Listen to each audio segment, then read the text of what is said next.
Oke guys, welcome to Daily Charting with Toshi, di mana kita akan daily chart your favorite cryptocurrencies. Oke guys, dalam 24 jam terakhir cryptocurrency market kembali lagi merah sebesar minus 6,82% dengan total crypto market cap sebesar 2,48 triliun US dollars. Nah, ada beberapa hal yang penting ya. Yang pertama adalah Bitcoin tembus 55.000 US dollars. Di mana kemarin cukup banyak yang bilang, wah ini seperti 55.000 sudah menjadi support yang kuat. Biasanya oke, gue mungkin bisa setuju ya. Tapi seperti yang gue bilang di DCWT gue sebelum-sebelumnya, ini Bitcoin sudah tembus MA8. Dan menurut dari statistiknya, saat dia weekly close di bawah MA8, dia akan retest bull market support band. Sekitar berapa persen? Lebih dari 90%. Ya, lebih dari 90% saat dia tembus, itu dia akan retest. Antara jebol atau enggaknya ya, kita nggak tahu. Tapi yang pasti ada retest. Itu makanya menurut gua kemarin 55.000 itu belum bottomnya. Dan ternyata benar, sekarang dia makin mendekati ke bull support band. Ya, jadi itu salah satunya. Dan kalau kita lihat ya, otomatis Bitcoin tembus, yang lain juga ikutan merah ya. Ya bisa dibilang seperti itulah. Bitcoin tuh masih rajanya gitu. Yang lain tuh masih harus mengikuti Bitcoin. Nah, jadi siap-siap karena masih ada kemungkinan terburuknya bisa sampai ke 50 ribuan. Begitu ya. Bahkan in theory kalau mau ngomong benar-benar worstnya bisa aja tembus juga itu ya. Jadi buckle up dan siapin dana untuk buy the dip. Oke, dan berita selanjutnya, dimana kalau kita lihat banyak yang berteori bahwa kenapa market cenderung drop itu karena permasalahan ini, ada satu varian COVID baru, Botswana ya katanya, di mana permasalahan COVID ini membuat cryptocurrency dan juga market-market lain ya, karena nggak hanya kripto saja, S&P 500, Dow Jones juga semua turun ya. Kita bahas lebih dalam. Yang pertama kita lihat di sini, karena ada kekhawatiran baru mengenai varian dari coronavirus yang baru ini, membuat risk appetite menjadi hancur. Gitu ya. Kalau kita lihat Bitcoin trading 6,7% lebih rendah dibandingkan hari sebelumnya. Ya, waktu berita ini masih belum tembus 55.000. Sekarang udah tembus. S&P 500 itu turun sampai 2,3%. MSCI itu turun sampai 1,8%. Commodities juga bleeding. Oil turun 2% dan selanjutnya. Ya, jadi intinya adalah it's not just crypto markets, it's all of the markets. Dan menurut gua pribadi bukan lebih ke Black Friday, karena seperti yang gue sudah bahas kemarin ya, Black Friday ada nggak efeknya? Menurut gue pasti ada gitu ya. Tetapi historically speaking dari 3 tahun terakhir tidak terlalu ekstrim ya, tidak terlalu ekstrim sih pengaruhnya. Nah kalau bisa kita lihat, sepertinya COVID ini yang menjadi lebih apa ya, lebih berpengaruh terhadap jatuhnya markets. Nah, jadi kita lihat ini tuh varian baru yang ditemukan di Botswana, South Africa, dan juga di Hong Kong, which is quite dekat ya. Dan permasalahannya adalah ini vaksin resistant. Nah, apabila ini vaksin resistant, berarti kalau sampai ini nggak bisa dikontrol, well, jangan sampai kaget kalau sampai harus lockdown lagi. Dan saat lockdown, otomatis secara ekonomi semua akan suffer ya. Oke, nah sekarang pertanyaannya, apabila worst case ini terjadi lockdown lagi seperti dulu awal-awal masa corona, kita tahu bahwa ekonomi sangat terganggu dari situ ya, ekonomi jadi cenderung macet. Biasanya saat ekonomi macet atau bad times, the Feds atau bank sentral lainnya akan ya print money, print uang besar-besaran. Sama seperti 2020 kemarin ya, supply dari dolar itu meningkatnya luar biasa besar. Nah yang menjadi dilema adalah Jerome Powell bilang dia sudah ada rencana untuk menurunkan inflasi ya dengan cara dengan cara the Fed akan mengurangi pembelian obligasi negara gitu. Nah, sekarang jadi dilema. Kalau sampai ini merusak ekonomi Amerika lagi, kalau tidak distimulus rakyatnya, ya bisa banyak yang menderita. Jadi ini ada satu dilema yang harus diputuskan oleh the Feds. Tetapi kalau sampai the Feds terpaksa untuk kembali lagi menyalakan mesin print dari US dollars, siap-siap. Cryptocurrency market akan kembali boom dengan cepat lagi. Itu bisa saja di parabolic move ya. Jadi kita lihat nih, ini kita harus perhatikan dekat-dekat ya gimana ini kebijakan dari the Feds. Karena kalau kita lihat juga, ini bahkan bukan cuma opini gue ya, ini juga opini dari JP Morgan. Kemarin Oktober, Bitcoin tuh bisa naik dengan luar biasa besar adalah karena inflation. Itu banyak yang merasa bahwa inflasi akan gila-gilaan dan banyak yang membeli Bitcoin sebagai hedge against inflation. gitu. Dan selanjutnya, reminder bagi kalian yang memegang Huobi token dan juga ingin mencoba ikut undian dari Huobi Primeless ya. Dimana seperti yang gue bilang, ini akan ada tiap minggu. Nah, pertanyaannya sampai kapan kita nggak tahu, makanya ayo kita ikut dulu mumpung masih ada terus Primeless. Ya, dimana kita lihat Biko ini sekarang adalah the new project yang ada di Primeless Huobi ya. Ini akan berjalan atau sale periodnya akan mulai pada 4 hari lagi. Jadi buat kalian yang sudah memiliki Huobi token, pastikanlah sudah ada di spot wallet Huobi di wallet Huobi kalian.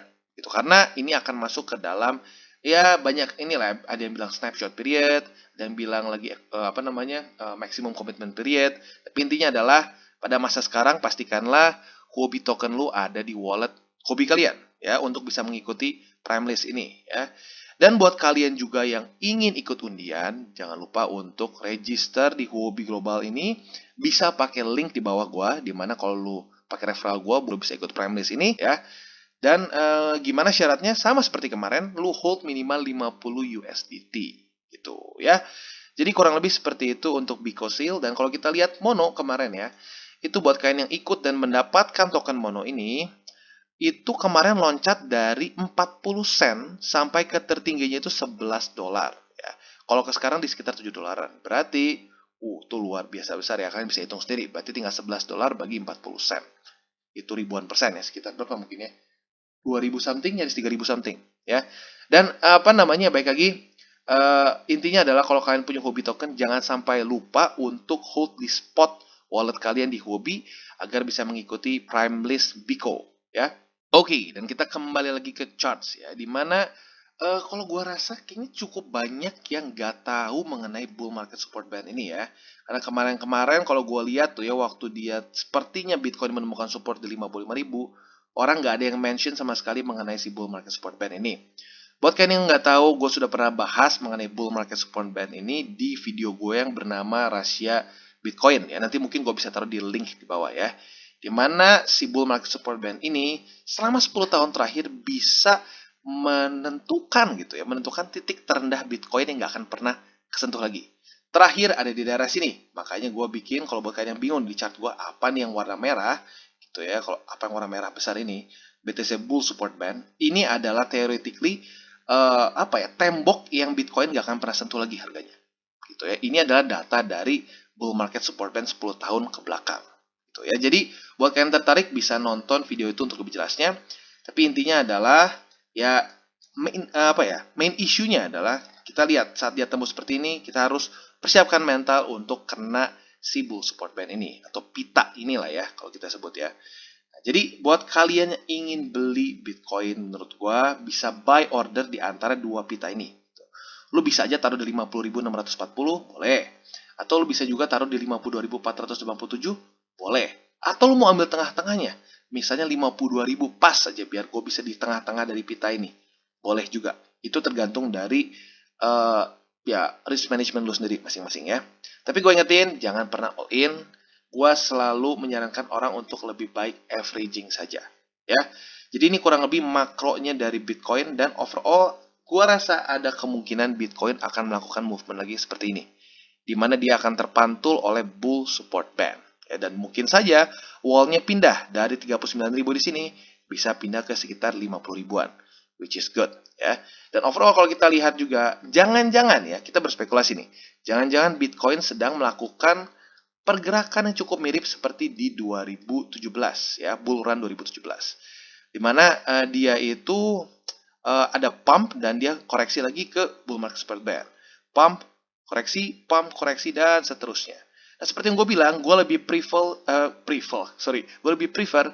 bull run yang seperti ini, yang sustainable. Dia pump tapi nggak lupa untuk sungkem. Pump, sungkem.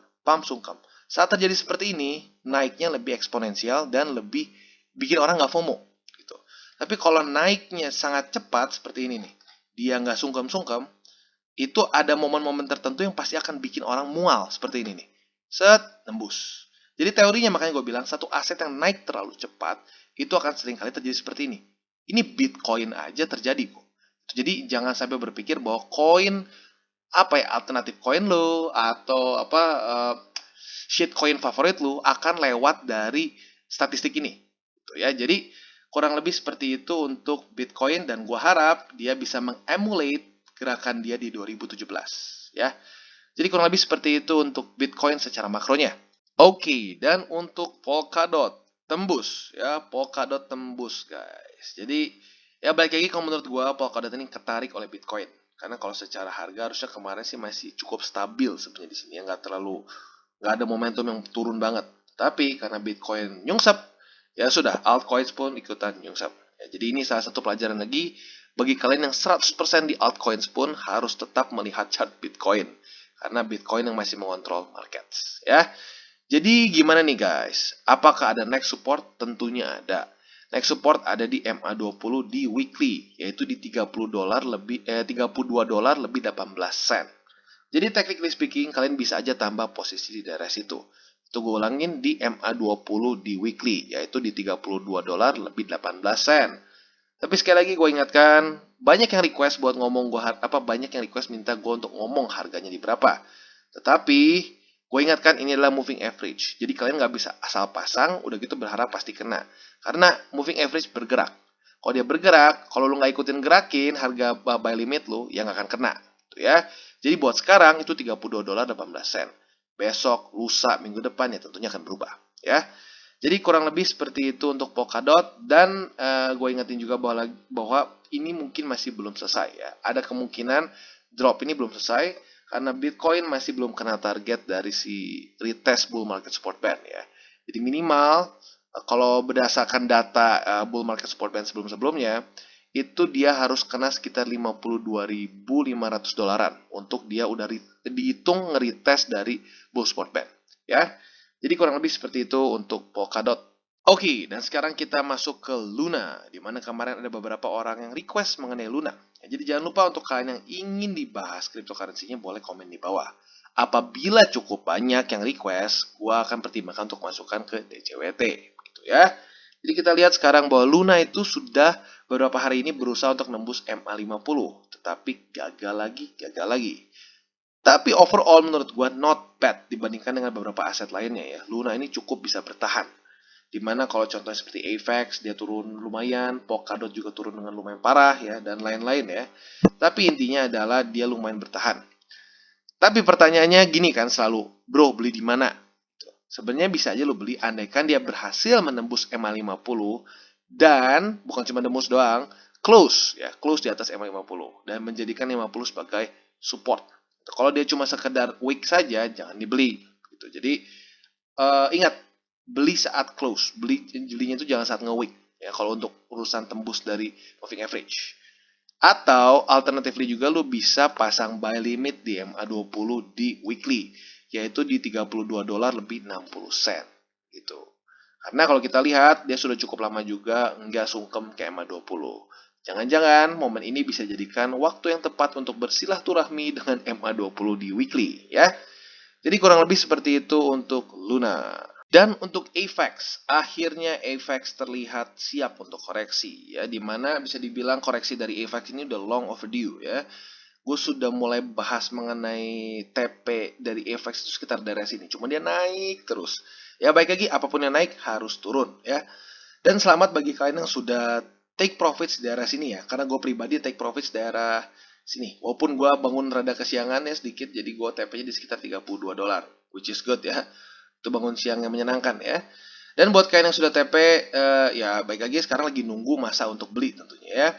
Nah buat kalian yang sudah ngikutin DCWT, tentunya sepertinya udah kena buy limit kalian.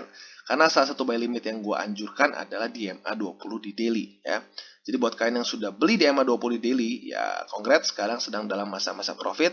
Tapi siap-siap, Bitcoin belum selesai turun menurut gue ya, belum selesai turun. Jadi ya kita lihat sendiri nanti FX bisa sampai kemana ya. Kalau sampai kena 50 ya well, buy limitku juga udah siap di situ. Tapi ya nggak pasti kena juga sih karena lumayan jauh juga di sini ya. Jadi semuanya sekarang masih dikontrol oleh Bitcoin overall. Kalau andaikan Bitcoin stabil menurut gua FX bisa aja terpantul di MA20 di daily. Tapi kalau Bitcoin kembali ngedump, well siap-siap ya. Jadi kurang lebih seperti itu untuk AVAX. Buat kalian yang belum buy limit di MA20 daily, boleh aja kalian bisa tambah di situ. Dan buat kalian juga yang ngerasa ini akan bisa lebih dalam, bisa pasang di MA50 di daily, yaitu di $80 lebih 49 sen. Tapi seperti biasa gue ingatkan, ini moving average. Ya, jadi kalian harus tetap pantengin chartnya. Gak bisa lu cuma dengar dari DCWT gue, lu pasang, udah gitu nanti tinggal, bang kok gak kena? Ya iyalah itu MA50 berapa hari lalu, gitu kan? Jadi kurang lebih gue ingetin itu. Dan ya intinya selalu siap-siap karena market masih belum stabil. Ya, Bitcoin masih ada kemungkinan kembali turun. Oke, dan selanjutnya request yang kemarin juga mengenai Atom ya. Ada beberapa yang request, gimana bang, pengen lihat TA-nya ya. Overall, Atom not that bad dibandingkan dengan beberapa aset lain ya. Walaupun ya dia bisa dibilang arguably dia udah turun duluan sebelum kemarin Bitcoin ikutan turun ya. Tapi biasanya seperti yang gue bilang, kalau aset yang udah turun, kena Bitcoin turun makin hancur. Tapi Atom ini cenderung lumayan bertahan dibandingkan dengan aset-aset lain ya. Nah, jadi kalau kita lihat dia itu sekarang masih di daerah sini ya, masih bertahan di daerah support Fibonacci antara 50% dan 61,8% ya. Nah, sekarang jadinya intinya gimana kita lihat untuk reversal.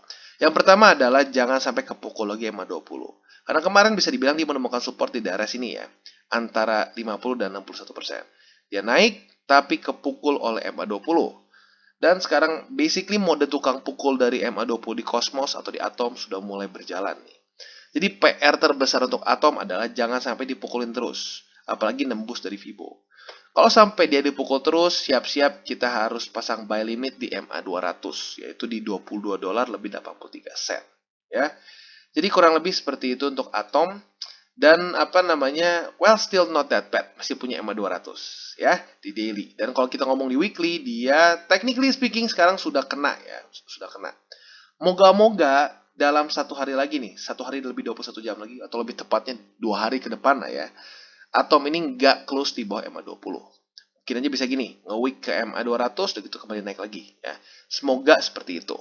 Soalnya kalau dia sudah tembus MA 20 di weekly, ada kemungkinan dia bisa lanjut sampai ke MA 50 ya. Jadi kurang lebih seperti itu untuk atau dan selanjutnya BNB, sayang banget ya. Kalau kemarin Bitcoin gak turun, menurut gua Binance bisa minimal mendekati all time high yang sebelumnya ya. Tapi baik lagi ya, ini reminder lagi. Mungkin kalian sudah rada bosen dengarnya, tapi ya ini reminder bahwa Bitcoin is still king. Lu gak bisa mengacuhkan Bitcoin gitu ya, karena aset yang lagi kuat naik pun bisa berubah total karena Bitcoin turun ya. Nah sekarang kalau kita lihat Binance ya, ada kemungkinan dia akan sedikit lebih apa ya, sideways di sini. Karena kalau kita lihat si Bollinger Band-nya semakin mengecil. Nah, Bollinger Band makin mengecil, biasanya volatilitasnya akan berkurang. Kalau berkurang ya otomatis akan di daerah situ-situ saja.